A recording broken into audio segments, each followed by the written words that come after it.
For generations, that mountain was the inspiration of our people.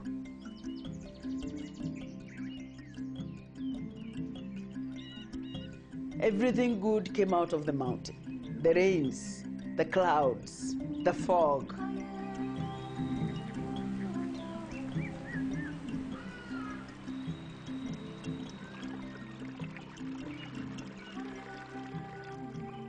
I grew up in the countryside, and as a small young girl, there was a huge tree that was near our homestead, and next to our tree was a stream.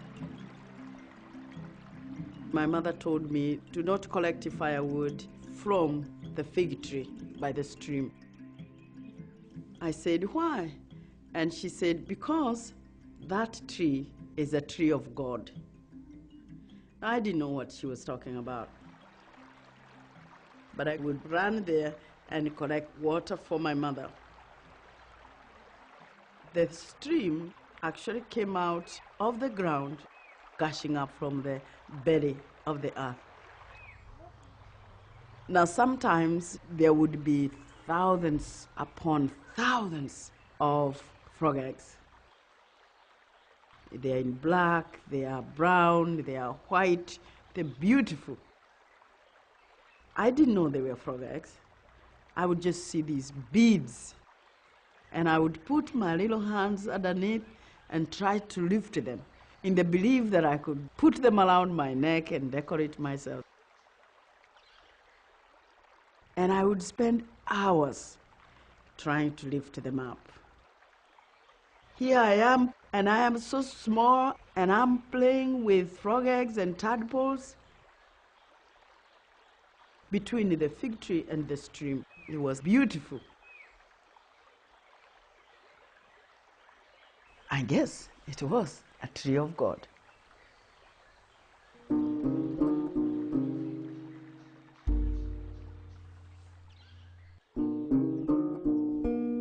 In the 60s, I go back to the place I had grown up, and I discover now the place of God was in a church. A stone building had been put up. That's where God was. So this tree no longer called for the respect, it no longer inspired awe, it no longer was protected. They had cut it. And sure enough, the stream had also disappeared. And if the stream dies, the frog eggs, the tadpoles, the frogs, and everything else that lived in those waters disappears. And we can no longer go there and fetch the water.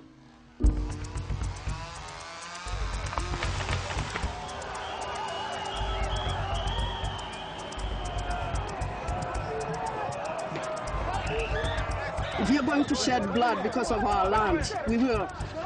We have a government in this country that is actually overseeing the destruction of forests and the grabbing of public land.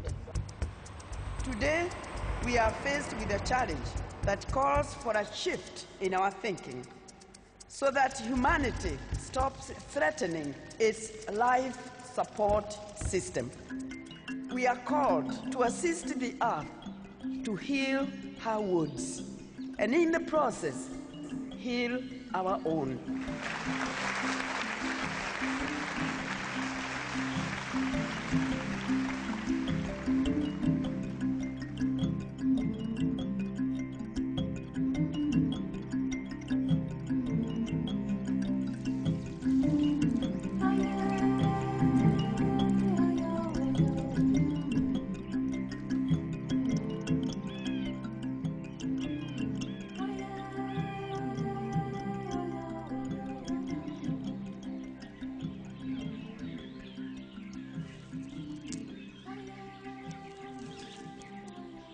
Took me a long time. I had to go to college to eventually make the connection between the fig tree and the stream.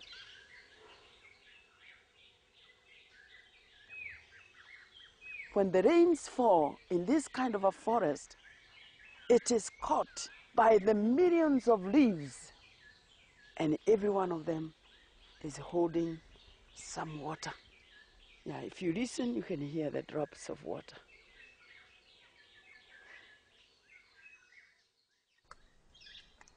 There. Now, when water reaches this deep, moist, fertile soil, it percolates into the underground, and it goes and feeds the underground water reservoirs way deep in the belly of the earth. And those reservoirs feed our waters.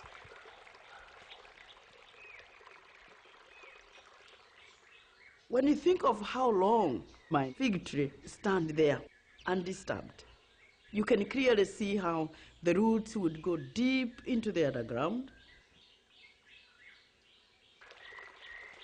The water will come up along the roots until they hit a weak place above the ground. The weak place was where my stream was.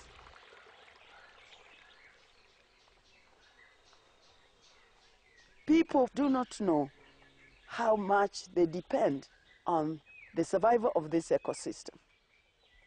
So when people say they want to come in and cultivate, or they want to come in and grow commercial plantations, I know that they are digging their own graves.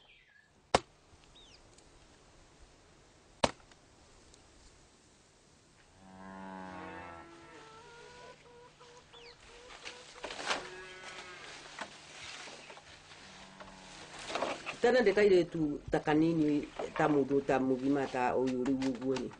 Goko kwali kwega muno. Tondu kwali miti yetagwo migumo, mikuyu na miti mingi ta miuna mikuigo na mitundu.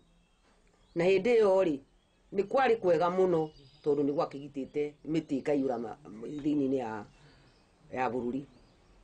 Zamani kabla wazungu hawajakuja huku kulikuwa na miti yetu ya kienyeji. Na maji ilikuwa nyingi sana kwa maana kila mtu alikuwa unapeleka maji.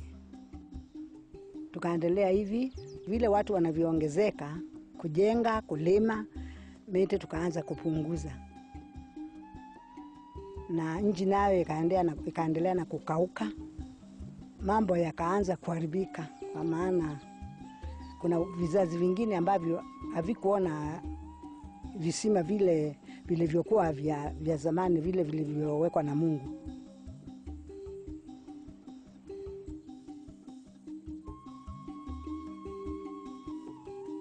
Around mid-1970s, I was already in the University of Nairobi as a lecturer. I was doing research in the field, and I observed a lot of deforestation and soil loss. I was hearing many rural women complain about the fact that they did not have firewood. They were also complaining that they did not have enough water. They had put too much of their land on cash crops like coffee and tea. And people were not having enough firewood to be able to cook the kind of traditional food crops that required a lot of energy to cook. But now, without energy, they were changing their cooking habits to cook highly refined foods. And highly refined foods were very rich in carbohydrates, sometimes 100% carbohydrates, and no proteins and vitamins. And children were suffering from diseases associated with malnutrition. When the women started saying that they did not have enough firewood, that's what gave me an idea. Why not plant trees? I asked the women. Let's plant trees. And the women said, well, we would plant trees, but we don't know how. And that started the whole story of, yeah, okay, let's learn how to plant trees.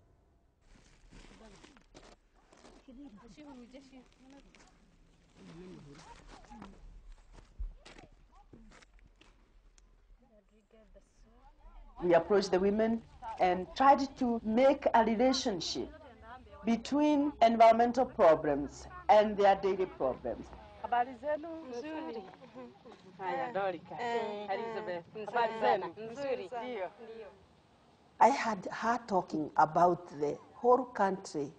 It's going to be a desert.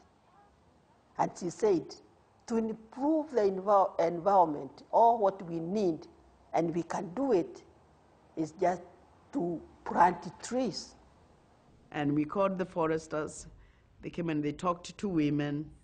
They did not really see why I was trying to teach women how to plant trees.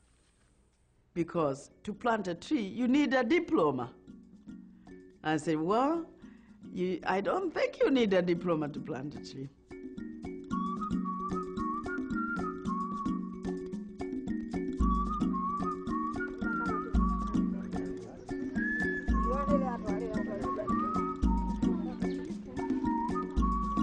Initially, we tried to give them seeds, and then we decided against it.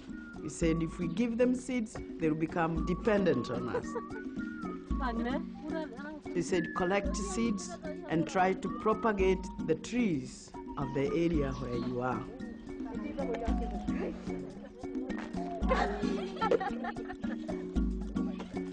We said if you plant a tree and the tree survives, the movement will compensate you. Very small amount of money. It amounts to about 4 US cents per tree that survives.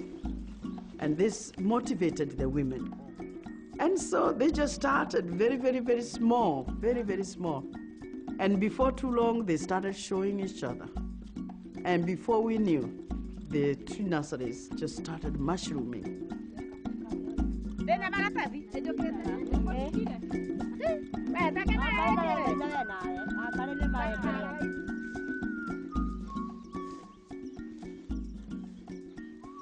Na ithuĩ twarĩ a mbere ta ngurubu ya community kwambĩrĩria kũgĩa na nursery ya mĩtĩ, na hatiarĩ kamũtĩ ona kamwe, kwarĩ kĩharo,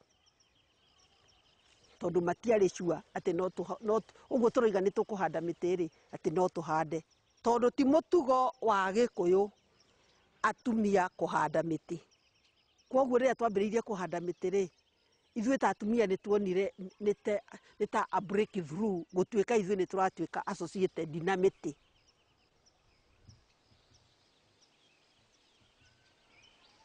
Mĩtĩ nĩ ĩrehaga mbura, na akorwo no ũndũ rĩu rĩrĩa ĩkũhurutana ũguo rĩ, rĩera nĩ rĩkoragwo rĩgĩtũteithia. Nĩ ndĩgiragia tĩri ũikũrũkio nĩ kĩguũ, tondũ mahuti magwa rĩ, mbura ona ĩngiura ndĩngĩkua tĩri.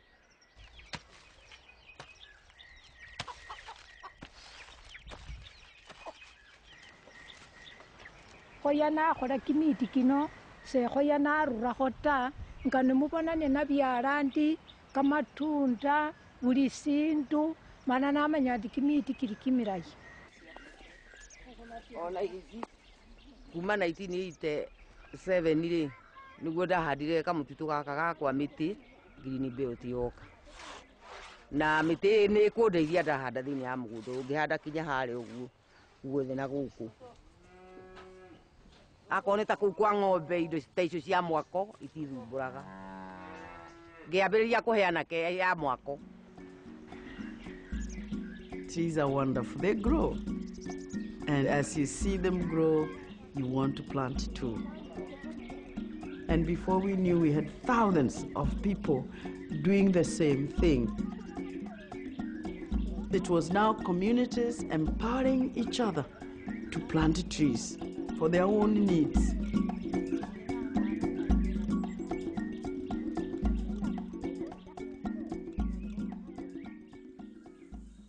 The more I looked into the environment, and the more I looked into the problems that people were complaining about, especially women, the more I understood that what we were complaining about were the symptoms, and that we needed to understand the causes of those symptoms.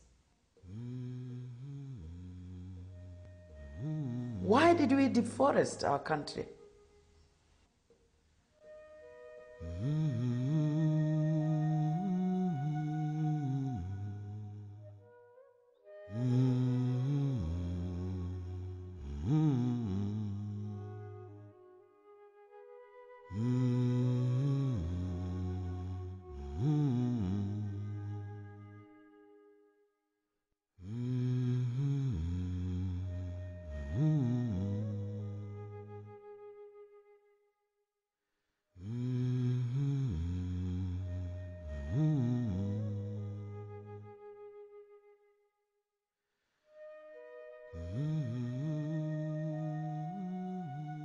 Kikuyus, the Luos, the Luhias, the Pokots, the Kipsigis, the Eromolos,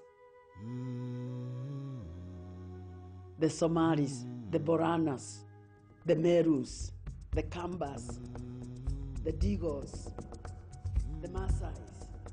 8th of September 1902.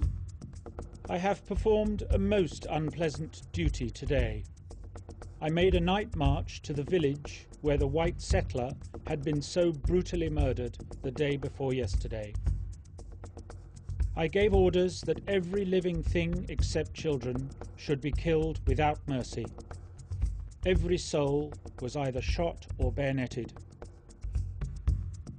We burned all the huts and razed the banana plantations to the ground. Colonel Richard Meinertzhagen, King's African Rifles, 8th of September 1902. Well, people felt they were going to create another dominion like New Zealand. They felt they were making a new country, and that country would be part of the empire. Then they had a tremendous sense of mission, so old-fashioned today, but they felt that they had an imperial mission that was bringing something to Kenya, the British way of life.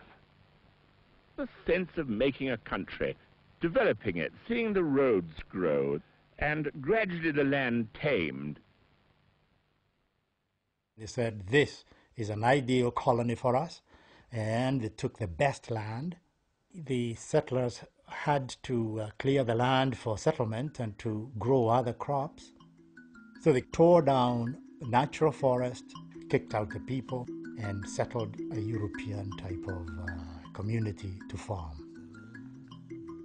Of course, the British are not dumb. When they arrived, they must have asked themselves a question: how do we dominate these people? How do we keep them down? How do we divide them up and finish them off and rule them easily? We only have a few of us with guns. There are millions of them. We must find an effective way. And they already had a formula from other places. The formula was weaken their cultural infrastructure, infiltrate their minds, make them think they're not good enough. Their history, traditions are rotten. In fact, they came and said, this is the devil worship thing. Look, abandon that, it's dirty, it smells, come along with us. Culture is coded wisdom. Wisdom that has been accumulated for thousands of years and generations. Some of that wisdom is coded in our ceremonies, it is coded in our values, it is coded in our songs, in our dances, in our plays. And because we as a society did not have a written culture, it is not something that we can go back to and read about it. When our elders died, they died with that culture. And so we were left with a vacuum. And we have tried to fill that vacuum with the values that missionaries have given us. But the missionaries have given us values that are based on the Bible.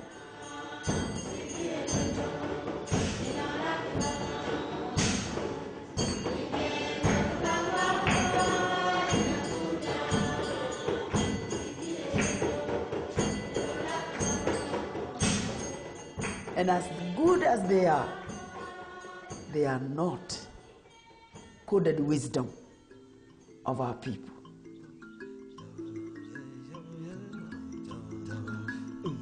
There was something in our people that had helped them conserve those forests. They were not looking at trees and seeing timber.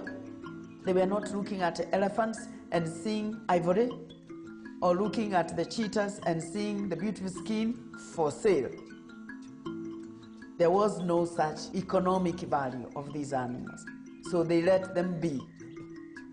It was in their culture to let them be. All people have their own culture. But when you remove that culture from them, then you kill them in a way. They may be alive physically, but you kill them. You kill a very large part of them. When you consider that the people here in Kenya, the masses of the Africans here in Kenya, are probably roughly about the same stage Great Britain was 500 years ago, we do not think that normal forms of democracy are suitable. In Nairobi, capital of Kenya, Europeans and Africans still walk the streets in fear of the dreaded Mau Mau. For it is that band of fanatics whose bloody deeds have cast a dark shadow across the face of Kenya. All who carry the mark of the Mau Mau must be hunted out so that peace may come to this troubled colony.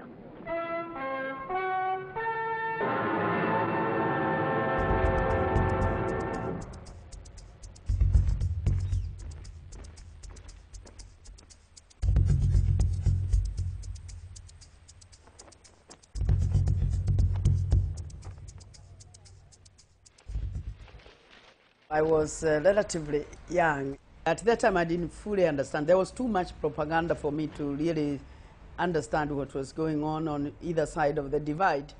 But later on, I understood why it was necessary for the British to create a system that is oppressive in order to be able to utilize the resources in this country the way those who are in power want to utilize the resources.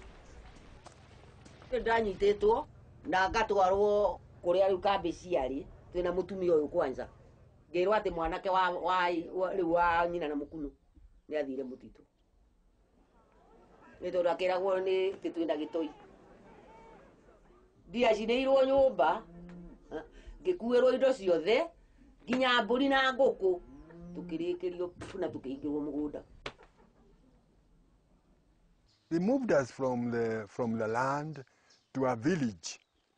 It was a huge village. We had to stay there in the village all the time. Of course, to concentrate people in the village, they had to destroy the old houses and build new ones. They had to construct camps. They had to do a lot of deforestation and cutting out everything that was growing practically.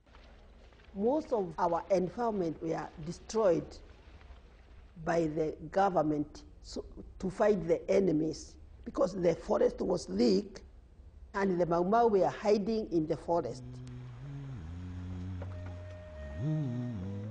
They burnt it down, they came and bombed areas.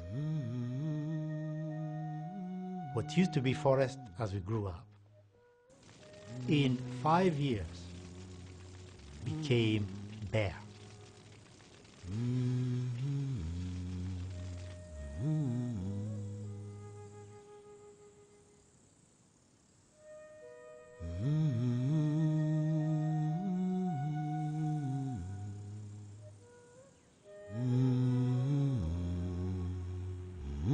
Can you imagine in Kenya the day when Africans will govern the country and you will be governed by them?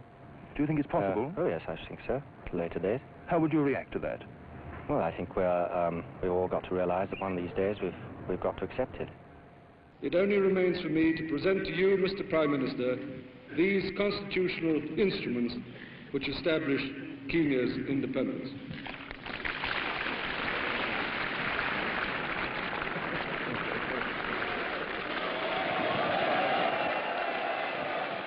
In 1963, the challenge was, do we continue the colonial legacy of deforesting? Sadly, I think the government then took the decision, maybe mistakenly, that they continue with the colonial practice of exploiting the forest and not recovering forested lands.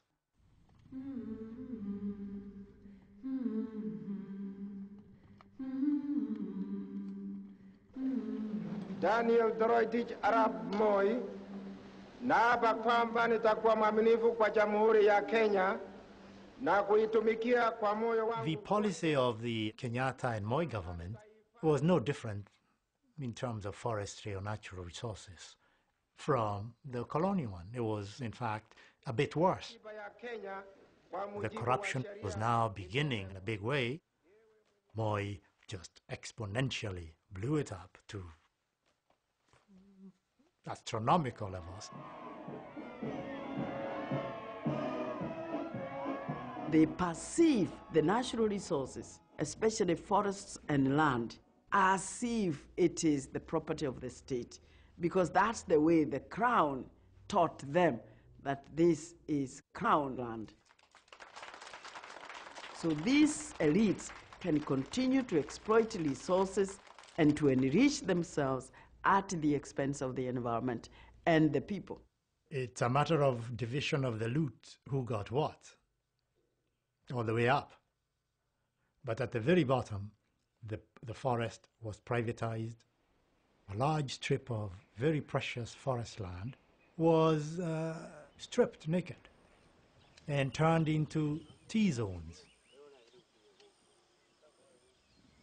Tea and coffee were so promoted by the government to a point where some farmers have planted tea to the door. They don't grow anything else. They have forgotten how to have a small plot of sweet potatoes, especially for people who depend on these natural resources, which has been degraded, which has been, grabbed, misused. I don't want to say raped, but it has been really bad. I was teaching something called biogeography and plant ecology at Kenyatta College, and I wanted students to see Kemakia Forest, where the government was cutting the indigenous forest in order to produce timber and pulp. I was arrested in May 1982. We were detained and sent to maximum security isolation as detainees of the Moi government for the good government of Kenya. There was a regime in Kenya that was giving the impression that this country is impossible for anybody to change. One thing we knew about President Moi is that he was completely untouched by the complaints of his people. We could complain all day, it didn't matter. From 1984 to 1988, a lot of our people left the country. A lot of our people were imprisoned. A lot of our people were killed. It was brutal. It was very, very powerful. It had the country in its grip, and it had the power and the willingness to use that power to crush any opposition.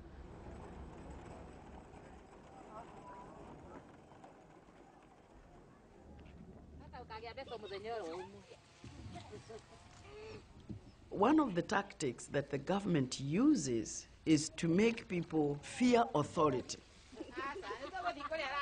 When the women started, nobody was bothering them because nobody took them seriously. You know, who takes women seriously? Then sometime in the course of the years, the government realized that we were organizing women. So they started interfering with our organizing, and they demanded you have to have a license, you cannot meet, you cannot do. They harassed women a lot. Wangarĩ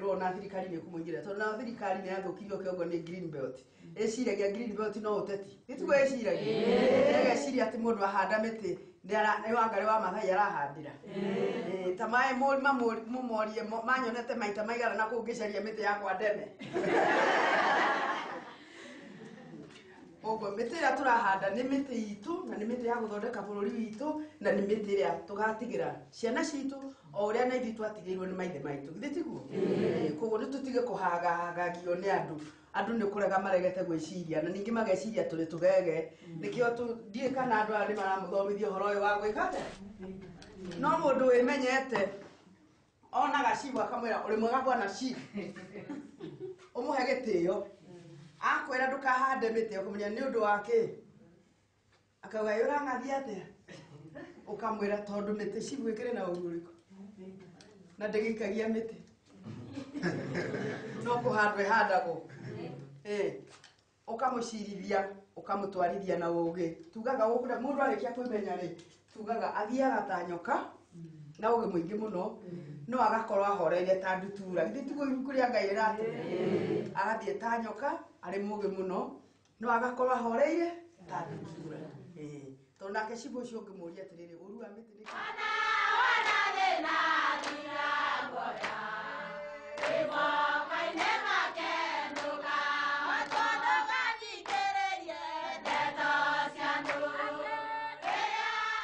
The movement started as a tree planting campaign. That's how we enter into communities. But it is a little more than just the planting of trees. It's planting of ideas. It's giving people a reason why they should stand for their rights. It's giving them reasons why they should protect their environmental rights. And giving them reason why they should protect their women's rights.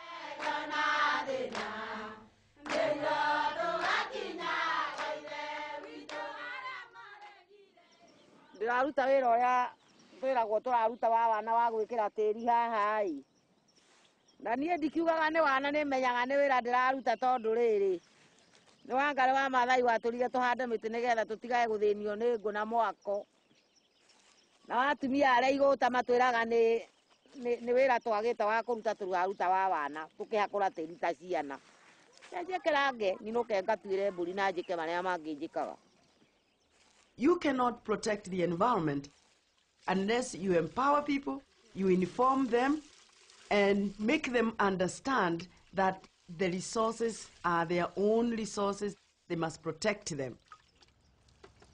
When they have been shown the importance of traditional and indigenous food crops and perennial crops that are always in the farm, they understand now that that will make food available all the year round.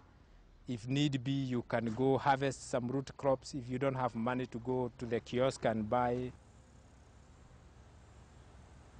Malanabo nabo green beldi ya mbere siengire ndai sana da ni hanyala na jana kulanga bya khulya khwa me ine ndera ne mbere si family ya khulya ta sinya na galgini chinchuku njingona mungire kinde nda munyanyi yanga kama fura malambo na ngambo khulina kamani kamalwale sikali kho kubana barinda irayile male simbe nda irayile itasikira babana baje bya khulya biba yeresya kamani ese yani nganaja khulima bya khulya bikhala atandi sefwana andita atandi sana kofula khale umuriwe bantu bekimyaka kyange balosi kabisa balosi bisera la balosi sakolye kolye lakini khubera bya khulya bino bikile sasa khembonekhananga nembonekhandi.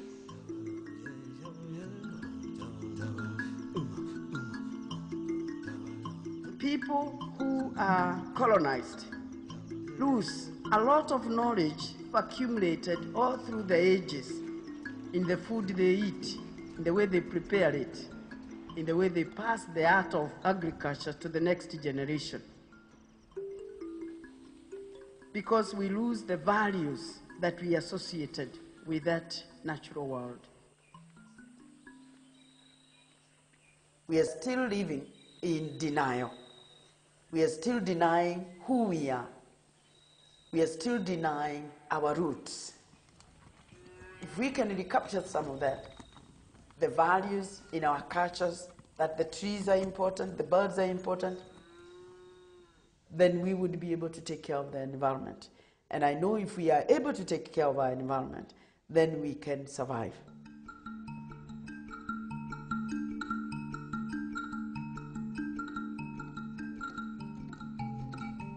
In 1989, the government, led by President Moi, wanted to take Uhuru Park and build a 62-story skyscraper and a 4-story statue of President Moi himself, constructed using funds that were going to be borrowed from international institutions such as the World Bank.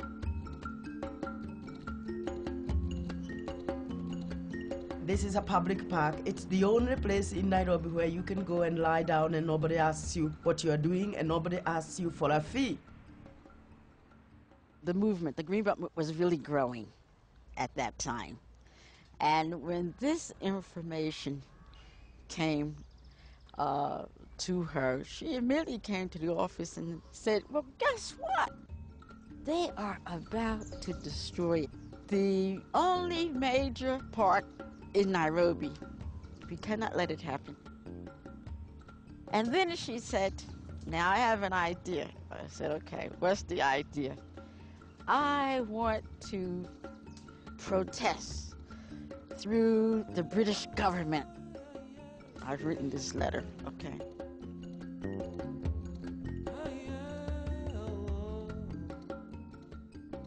The financiers were coming from abroad, and they were financing something that they wouldn't do in their own state. We wrote and we gave the example of how the environment in third world countries is destroyed with the full knowledge and support of the developed countries who support dictators, who don't help us to overcome these dictators, and who do business with these dictators, and then hold the poor people to account.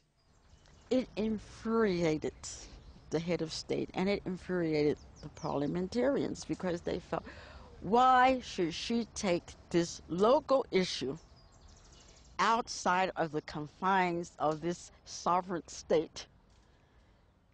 So this one afternoon, Parliament was literally stopped. They actually stopped the debate that was going on to discuss me.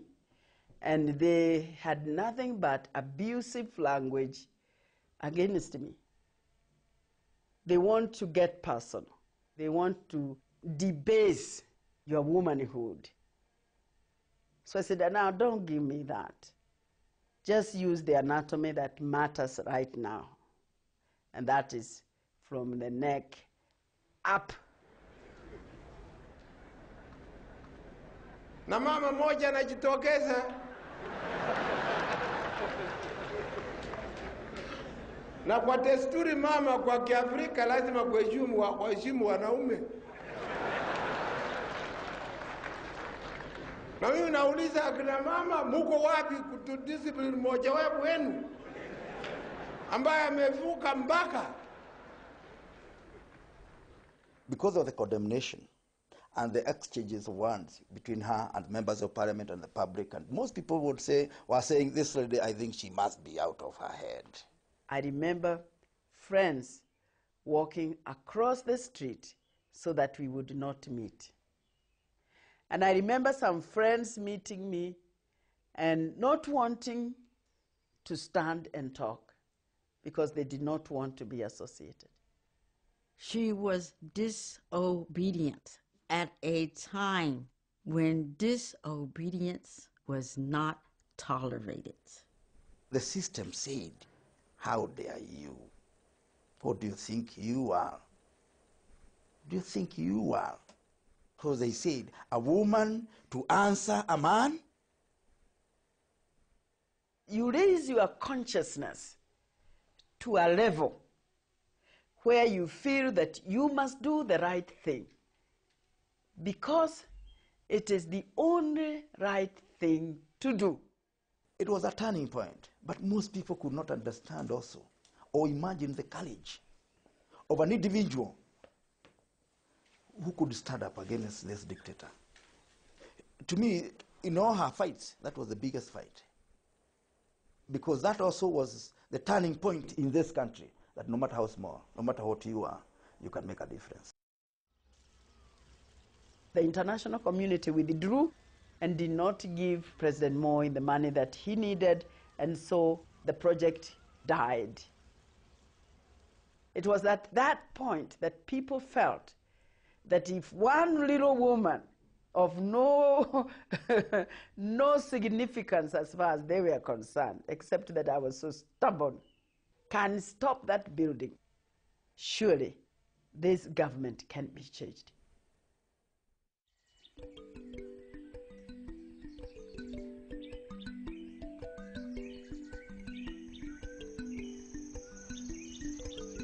Well, you know, I'm a child of the soil.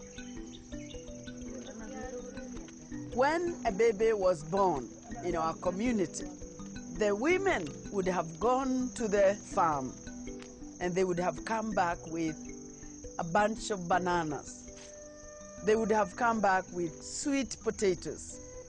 My father would have sacrificed a fat lamb and they would have taken a little bit of the meat and they would have roasted it. All of these would be given to my mother to chew and then give me a bit of that juice. That's the first thing we as children would have eaten. It is like introducing you to the land and giving you the fruits of the land and telling you, the idea was, welcome to this world of plenty.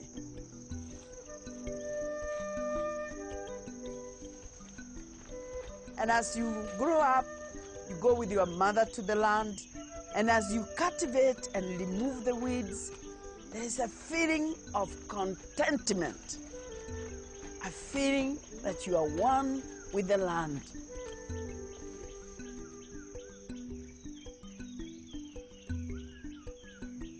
The experiences of childhood are very much what molds us and makes us who we are.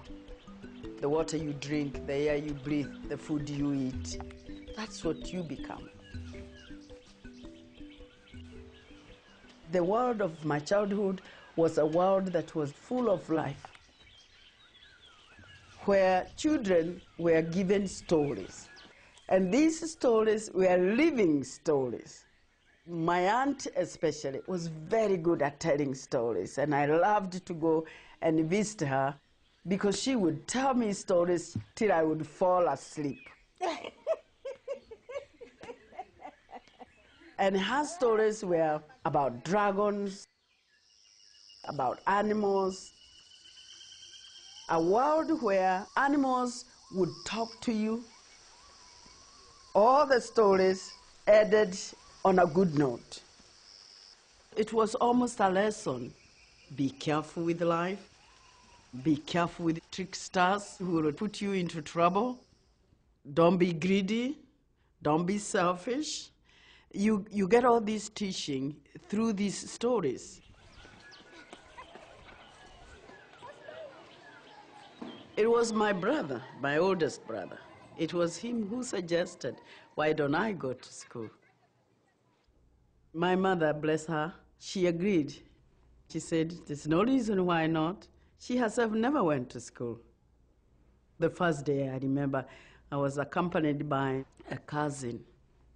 Halfway through school, he sat me down and told me he wanted to show me something very interesting. And I said, yeah. So he took a slate. We were using slates. And he took a slate and he wrote something. Of course, I couldn't tell what he had written. And I said, wow, so you can write. Yeah, he could. And then he rubbed it. And that was miraculous. It disappeared. And he asked me, can you do that? I said, no, I can't do that. And that was a great motivation for me, how I longed to be able to write and rub. And from there, you do this one. I was entering the world where there were books to read. You divide it long division long.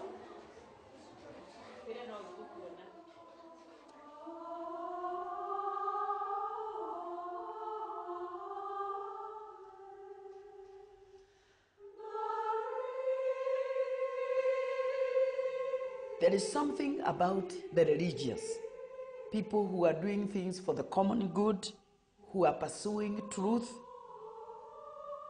I felt like I was valued. I felt like I was protected. I grew to believe that everybody's rights should be respected. Everybody should be listened to. I guess I was copying my nuns. I wanted to do good.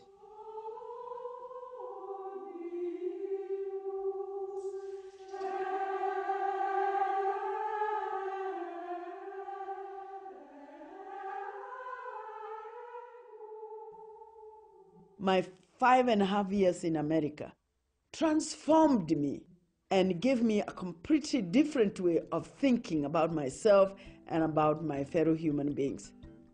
What to play a part was, what to be a good citizen was, what to be respected was.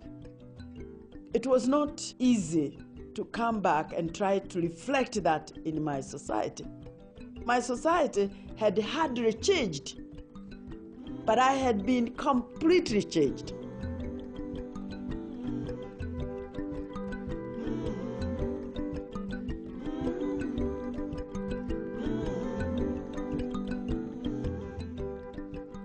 When I went back home, I was constantly being reminded I'm an African woman, and so there are certain things I shouldn't do, certain ambitions that I should not entertain.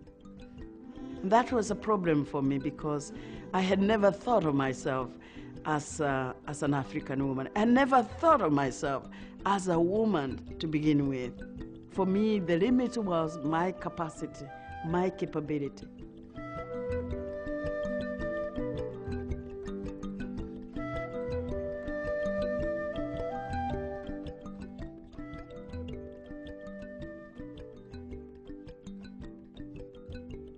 The male was considered to be the sage of the family. Women were not sages. So if the male is the sage, then he is the source of wisdom. Women followed. But I suspect that Wangari didn't always follow, that she probably decided, wait a minute, now I have my own view on this matter. In a period of a couple of years, she had the divorce. She was denied the opportunity to go into parliament, and she lost her professorial position at the University of Nairobi.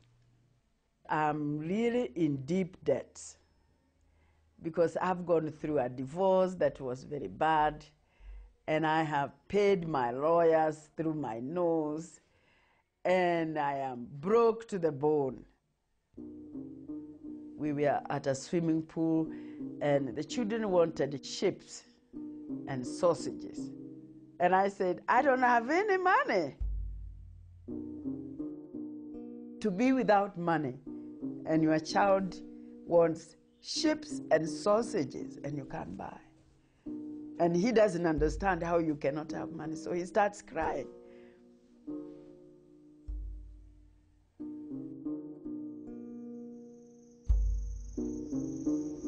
Life is a struggle. You walk along it, and you hope that things will be absolutely wonderful. And sometimes they aren't. You wake up one morning, and you realize that you don't have a family, that your family has disintegrated, that the man in your life has disappeared. And you wonder what happened. So, picking myself by my strings is my way of making sure that no matter how desperate a situation seems, that I don't completely give up. In many ways, this influenced the way I walked ever after. Would I really have stood up as long as I did if he was there? I do not know, but I'm quite sure the path would have been very different.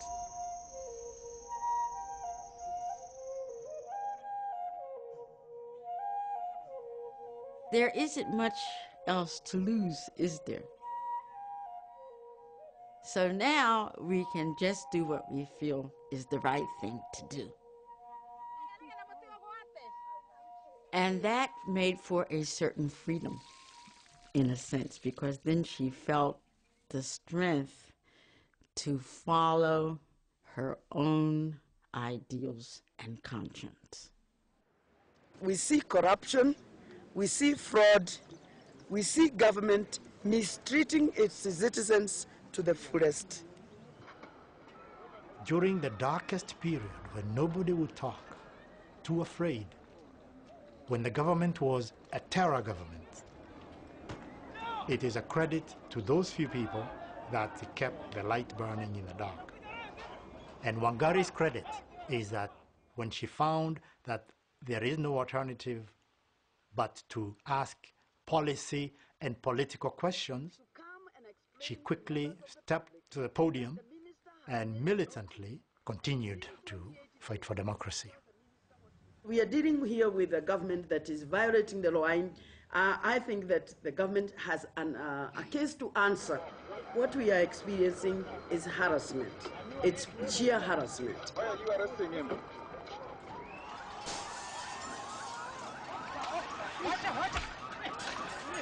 We are denied the basics, the fundamentals that make a human being what a human being ought to be. That your life is guarded wherever you are. There's somebody following you. You can't act. You can't do anything else. Anything perceived to be anti-government by the cronies of that system was subject to kind of ruthless, torturous denial of basics, fear. I was in prison for 6 years, and the charges were sabotage, belonging to an underground organization, and publishing seditious publications. Who is going to question when the government, when the police, when the law keepers break the law? The crowd of women gathered out on Uhuru Park to pressure for the release of their sons, friends and relatives who have been imprisoned for political reasons. They walked with resolve to make their demands known. We have come to give you this letter to request you, as the official advisor to the government, to please advise our government that the time has come for all political prisoners to be released. We may not necessarily agree that all the people you call political prisoners. The Attorney General listened to us. He said that the government, it will take action. But we all knew about the Moi government. It was full of lies. Nĩtagwo Ruthi Wangarĩ wa Thũngũ, na mwana wakwa arĩ wa arĩa marĩ kamĩtĩ na Koigi wa Mwere. No nĩ tweciririe ithuĩ enyewe tũgĩikara tũrĩ atumia acio aciari a ciana icio tũrĩ atumia arĩa twanyitĩirwo ciana, tũgĩciria ũrĩa ithuĩ tũgwĩka nĩgetha tũhote gũkombora ciana icio citũ. Rĩtwa rĩakwa njĩtagwo Veronica Wambui wa Nduthu, na nĩ niĩ ũmwe warĩ harĩa Freedom Corner tũkĩrũĩrĩra ciana citũ. Wangarĩ nĩwe wamũrire agĩtwĩra tũgũka Freedom Corner nĩho tũgũka gũkoma. And that's what we did. We brought our blankets and our mattresses, a few mothers and some supporters. And we said we shall wait there until the sons are released. We stayed that night. We did not eat, we only drank. And that was good because nobody needed to cook for us. And no sons came. The second day, we waited. Again the whole day, and no sons came. The third day, no sons came.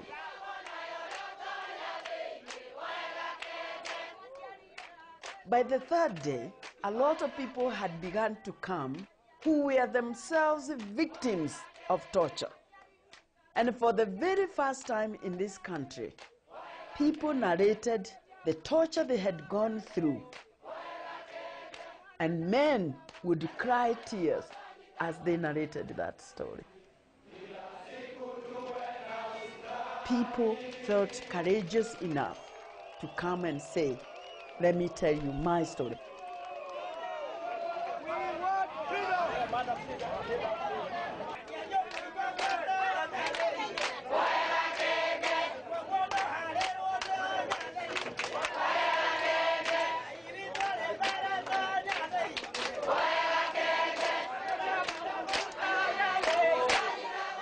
The government decided enough was enough.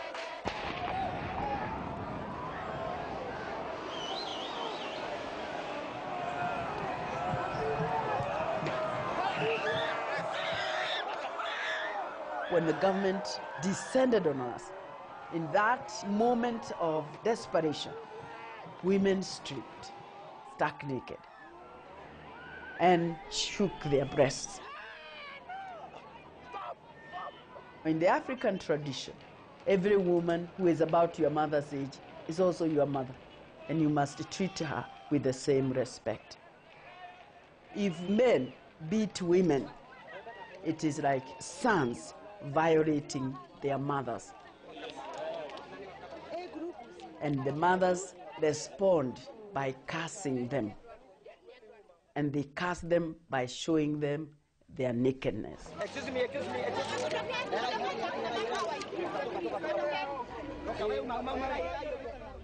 na tugikihurwo tuteigire Wangari ahuritwo muno tondu nie ni ndahonokirie andu acio tondu ni ndarutire nguo ngitigwo njaga agwo no igwa kwi mutumia watigirwo njaga ni nie mwe nie ni ndarutire nguo ngitigwo njaga na ni ndaruire na borithi kuu muno tondu ni nderutite kurwa na kuria mutito-ini ndari wa mau na twakiruire nao ndi njaga itari nguo onginyagia borithi kiore gitigana na andu makihonoka aria makihonokire to Wangari kwanja ni ahuri ni wambite kuhurwo muno ndu Wangari wandaiguaga haria ari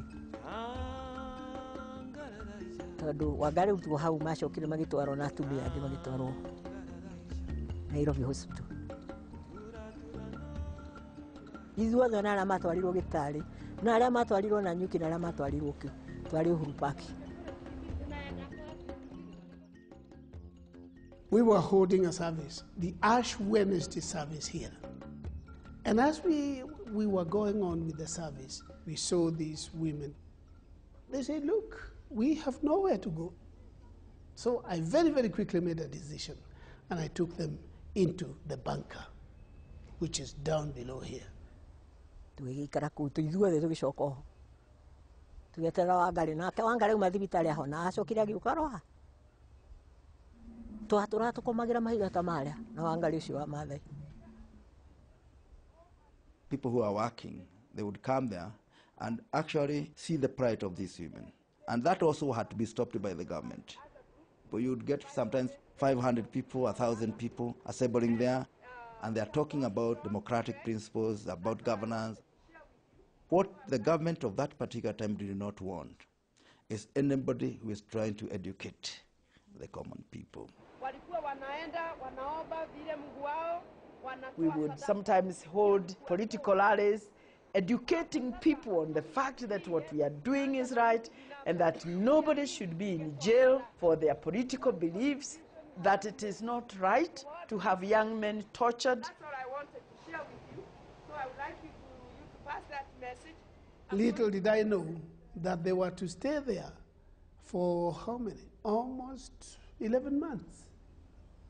Ni ageretie muno uria kungihoteka atumia acio maume hau tondu twamuthinetie muno na twaigua tutiri undu tugwika na tutikuma na tutikoima hau onginya muthenya uria ithu tukanengerwo ciana citu na niguo akirekaniria agikiuga tuthie na agiturania kuigura ciana citu. There was a ceremony at the cathedral to welcome us back to freedom. She said that as far as she is concerned, all of us are her sons. She gave each one of us a huge hug to welcome us back to freedom. Of course, it was very, very touching. And they went home with their sons 1 year later. Ucio wakwa ni acokire akiuragwo akimuragira guku Nairobi.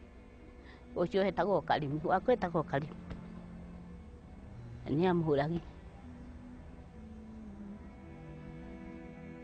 na mathina tuonete maingi muno tutakihota kuga ni atia.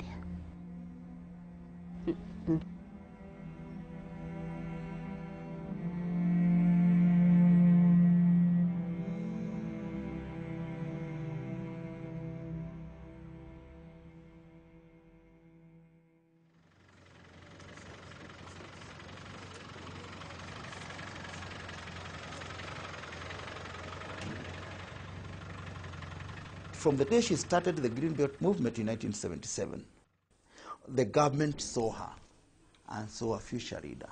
And hence the government put a program how to fight this person. It got her into trouble, not just because she was protesting, but also because she was demonstrating the p- the potential power of a civil society. One thing that I deliberately did was try not to break the law. I knew that if I break the law, I'll give the system a great excuse to get me out of the way. We were constantly on the lookout to make sure they didn't pick her up, particularly secretly, where nobody could protest, because that's when the damage can be done. We did not want her tortured. That would have had a very profound effect, even if they didn't eliminate it. Just completely destroy her with torture or other insults that she would never be able to overcome. So I never articulated it because I never wanted to think about that.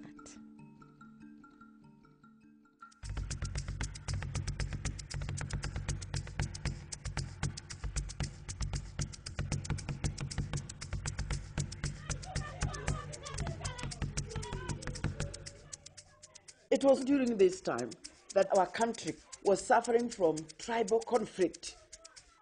And that was the beginning of my understanding the linkage between conflict and resources. When a person from one tribe becomes the president, he almost gets the key to the national resources.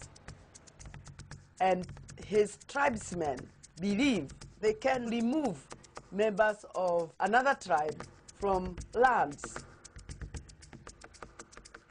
Members of other tribes believe they will be marginalized.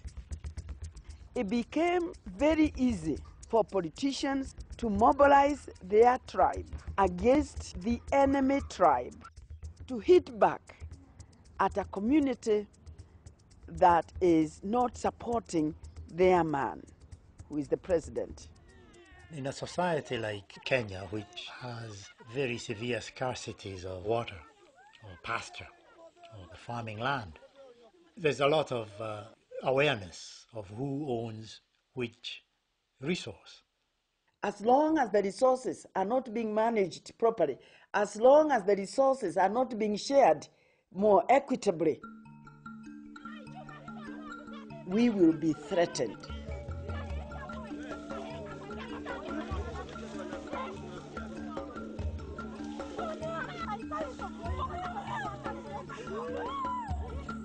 And that is the time we started the seminars, so that we really could see what are the causes of these tribal clashes. Why are they occurring?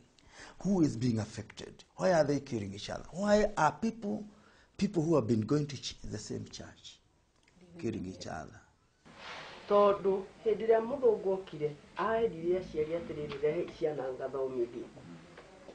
We held hundreds of seminars and went through thousands of people, trying to appeal to them not to agree to engage, because this is not an ethnic conflict.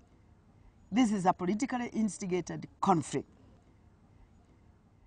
We always had seminars, but our seminars were mostly to teach people how to plant trees. But during that crisis, we wanted people to understand how we govern ourselves. This concern gave rise to a completely different program, which we call civic and environmental education. People needed to know themselves so that they can protect their own interests, the common interests. Nituli na uhoro wa mwathanire na twina ihonia nyingi muno tungithie tugitikaga nigetha tucoka tugie na list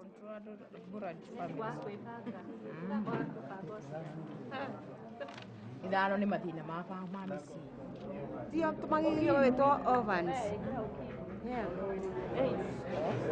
family planning methods single parent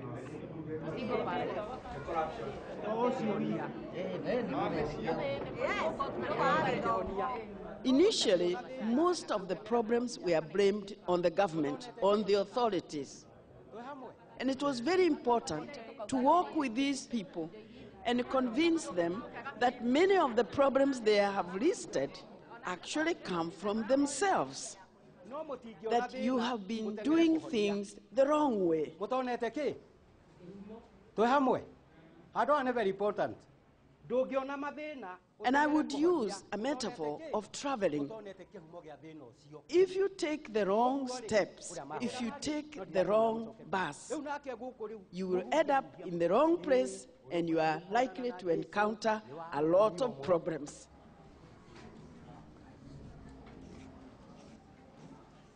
Nĩkĩ gĩkĩ kũnyita wakinya stage ĩyo ũhaice ngari ta ĩyo? Gũtukanĩrwo. Gũtukanĩrwo kĩ? Meciria. Okay, gũtukanĩrwo. Kĩndũ kĩngĩ?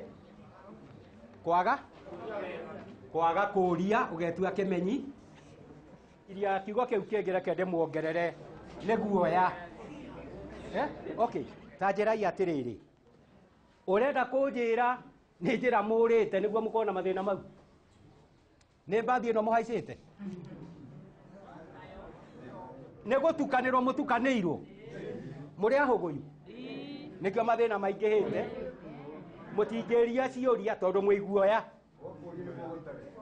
Ũngĩona mũndũ ũtaroria kĩũria nĩ kĩguoya. Aca, nĩ kwaga gwa kũũria. Nĩ kwaga gwa kũũria? Ũtarakĩũria rĩ na mathĩna no maraingĩha githĩ ũgagĩtua wĩ kĩmenyi. Nĩguo mũkorwo na mũrĩ nĩ kũhĩtithio. No.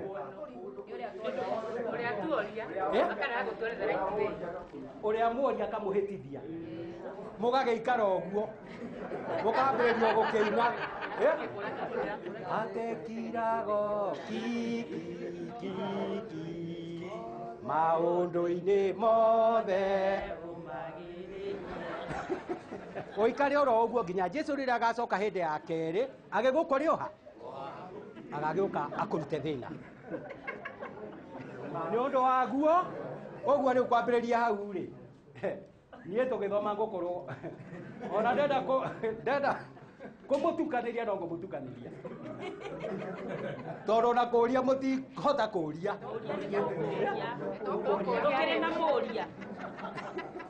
Eventually we would come to the conclusion we need to stop the bus and let's go out of the bus and stop the ignorance. Let us educate each other. Let's send our children to school. And the people would eventually say, now we are ready to confront the driver.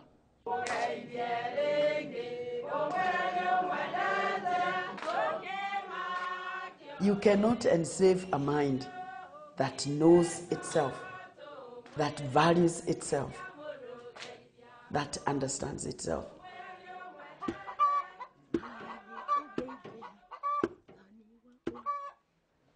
After long bus syndrome, I have tried a lot to go and talk to women here and there, to have groups.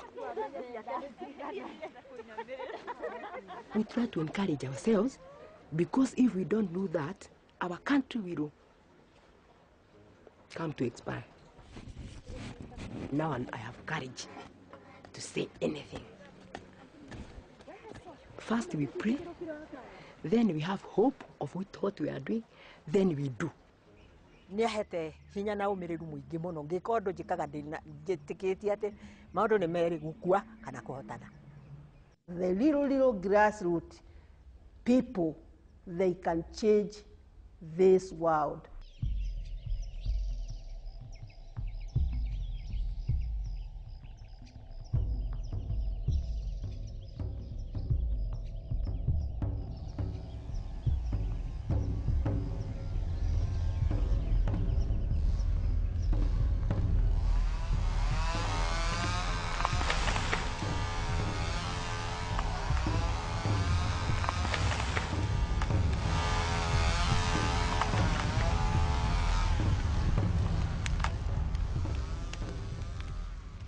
Somebody came to me and told me that the government had dished out large tracts of Karura forest, which was public land, and had decided to give it to his political friends and cronies and supporters.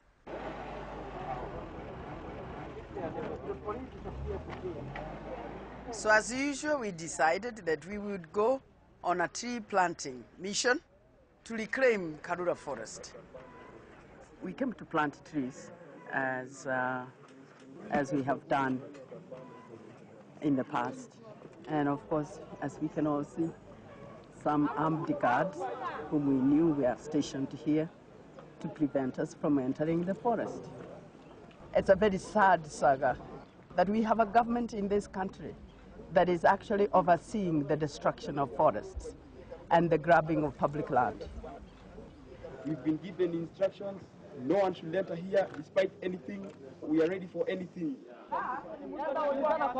They told her, if you dare do it, we are going to kill you. And she said, I can't leave this place today before I plant a tree. Ni kwa nini unaona tunataka kulinda misitu? Tunajaribu kulinda misitu kwa sababu misitu ndio maisha yetu.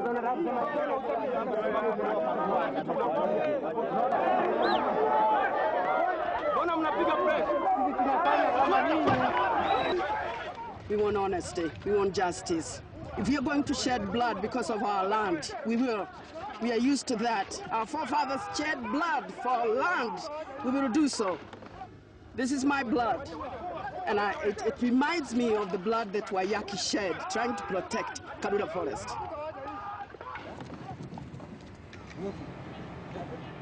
No more grabbing! No more grabbing! No more grabbing! No more grabbing! No more grabbing! No more grabbing! No more grabbing!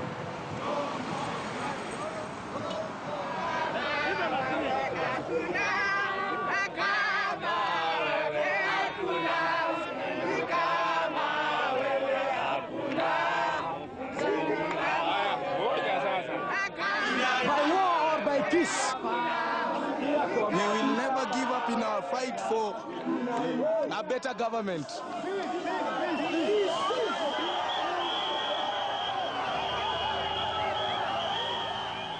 It became a national issue. Ordinary people, university students, everybody wanted to save the forest.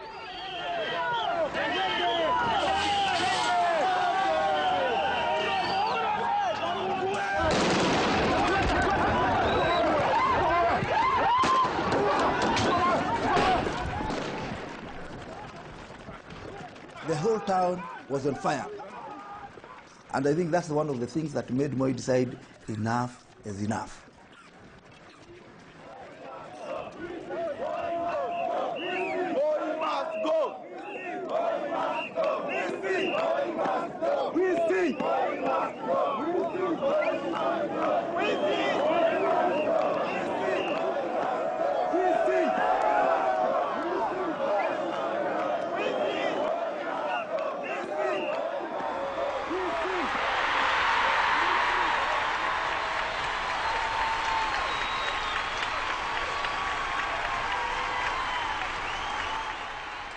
Mimi Wangarĩ Muta Maathai na hapa kwamba nitaitumikia kwa uaminifu Jamhuri ya Kenya na rais wake. I feel like it is a revolution. Before, those people were against what we were trying to do, and all of them would come and beat us or chase us away. This time is different. We are getting a lot of requests from the government offices and from the government personnel who are willing to work with us. And I see it like a 360 degrees turn. The other day we were with the military, and I'm really trying to encourage the military to establish forests around their barracks. It is very important for the soldiers to understand that even as they march with their guns, the land is being stolen away by an unseen enemy. Many rivers are red with silt. That's the very soil that they're charged with protecting. That enemy they're not seeing. I want them to open their eyes and see this enemy and protect the land from that enemy too by planting trees. She kind of encouraged them through that launching day that in fact they should be holding the gun in the left hand and a tree in the right hand. We believe that soldiers and trees are brothers because our role is to protect the country And the role of the trees is to protect the environment. So we pray a very complementary role. So God willing, by the end of this year, we should be able to plant about 1 million trees. When you know the truth and you stand by it, things change. It may take time to change a whole generation, but with time, everybody gets converted. Yes.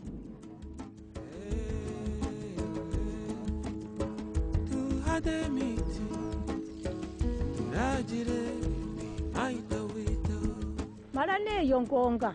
Mara nabona dinempyala kimisala kino mala mwakhebulira mara nabona mbo fwale engubo ndya bulayi mbona bulayi mala asandi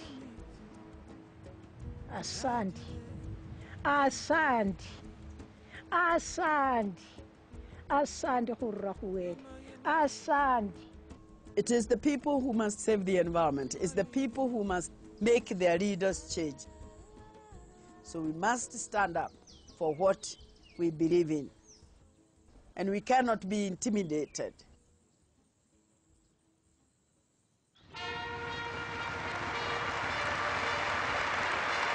In the course of history, there comes a time when humanity is called to shift to a new level of consciousness, to reach a higher moral ground.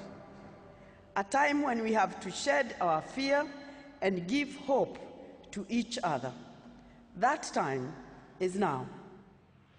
Activities that devastate the environment and societies continue unabated.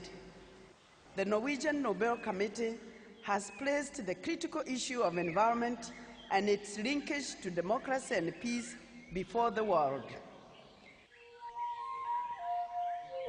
The challenge, as I stand here today, is to restore this home for the tadpoles and give back to the children a world of beauty and wonder.